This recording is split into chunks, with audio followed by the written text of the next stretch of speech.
Visakha steel ప్లాంట్కు 11,440 కోట్లు కేటాయించడంపై కేంద్రానికి జీవీఎల్ కృతజ్ఞతలు తెలిపారు. విశాఖ స్టీల్ ప్లాంట్ పునరుజ్జీవనానికి కేంద్రం 11,440 కోట్లు కేటాయించడంపై ప్రధాని మోడీ ఎన్డీఏ ప్రభుత్వానికి బీజేపీ మాజీ ఎంపీ జీవీఎల్ నరసింహారావు ప్రత్యేక కృతజ్ఞతలు తెలిపారు. ఈ మేరకు శనివారం ఆర్టీసీ కాంప్లెక్స్ సమీపంలో హోటల్ మేఘాలయాలో ఏర్పాటు చేసిన మీడియా సమావేశంలో ఆయన మాట్లాడారు. రాష్ట్రంలోని కూటమి ప్రభుత్వం ఏర్పాటైన తర్వాత అన్ని అంశాల్లో ముందుకు వెళ్తుందని ఆనందాన్ని వ్యక్తం చేశారు. రాష్ట్రాన్ని అభివృద్ధి బాటలో నడిపేందుకు కేంద్ర సహకారంతో సీఎం చంద్రబాబు నాయుడు కృషి చేస్తున్నారని కొనియాడారు. ఆంధ్ర యూనివర్సిటీ మైదానంలో సంక్రాంతి సంబరాలను ఘనంగా నిర్వహించామంటూ తెలిపారు. నరేంద్ర మోదీ గారి 3.0 ప్రభుత్వంలో డబుల్ ఇంజిన్ సర్కార్ హయాంలో ముఖ్యమంత్రి చంద్రబాబు నాయుడు గారి సారథ్యంలో పవన్ కళ్యాణ్ గారి సహకారంతో ఇది ఆంధ్రప్రదేశ్కి నిజంగా మంచి రోజులు వచ్చాయి అని చెప్పవచ్చు.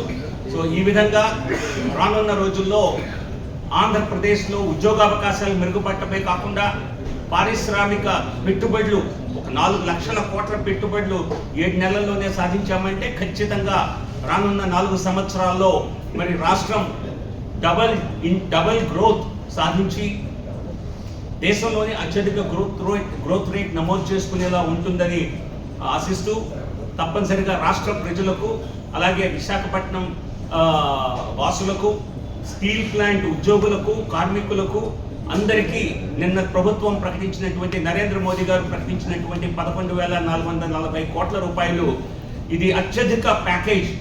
ఏ సంస్థకి మోడీ గారి 3వ ప్రభుత్వంలో ఇచ్చినటువంటి అత్యధిక బహుశా ఏకైక ప్యాకేజ్ అని తెలియజేస్తూ ఈ విషయంలో నా వంతు పాత్ర పార్లమెంటు సభ్యుడిగా నేను ఉన్నంత కాలం ప్రతి సమావేశాల్లో విశాఖపట్నం స్టీల్ ప్లాంట్ యొక్క అంశాన్ని ప్రస్తావించడం, దానికి సంబంధించినటువంటి సమాధానాలు రాబట్టడం, ప్రత్యేక మెన్షన్లలో 0 అవర్లో వైజాగ్ స్టీల్ ప్లాంట్కి మరి ప్రత్యేక నిధుల్ని ప్రత్యేక ప్యాకేజీని ఇవ్వవలసిన అవసరం ఉన్నది అని మాట్లాడిన బహుశా పార్లమెంట్ సభ్యుల్లో నేను ఒక్కడినే లేదా వాళ్ళలో ఒకడిని.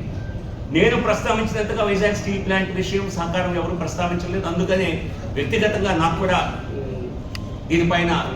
దీనిపైన చాలా ప్రత్యేకమైనటువంటి ధన్యవాదాలు తెలియజేస్తున్నాను నరేంద్ర మోదీ గారికి. బహుశా గత ప్రభుత్వం వైసీపీ ప్రభుత్వం జగన్మోహన్ రెడ్డి గారి ప్రభుత్వం మరి సరైనటువంటి ప్రయత్నాలు చేస్తుంటే బహుశా ఈ సమస్యల్లో ఈ విషయాల్లో అనేకం గతంలో కూడా కొంత సాధించడానికి అవకాశం ఉండేది. గత ప్రభుత్వ నిర్లక్ష్య కారణంగా కావచ్చు, ప్రస్తుతం ఉన్నటువంటి డబుల్ ఇంజిన్ ప్రభుత్వం వలన డబుల్ ఎఫర్ట్స్ కారణంగా కేంద్ర ప్రభుత్వం నరేంద్ర మోదీ గారి ప్రభుత్వం రాష్ట్రాన్ని ముందు బాటలో నడిపించే విధంగా అన్ని రంగాల్లో కూడా రాష్ట్రానికి చేయూతనిస్తోంది. ఇవన్నీ సాధించడంలో ఖచ్చితంగా కేంద్ర హోంమంత్రి అమిత్ షా గారిది కూడా ప్రత్యేక పాత్ర. వారి ఈరోజు రాత్రి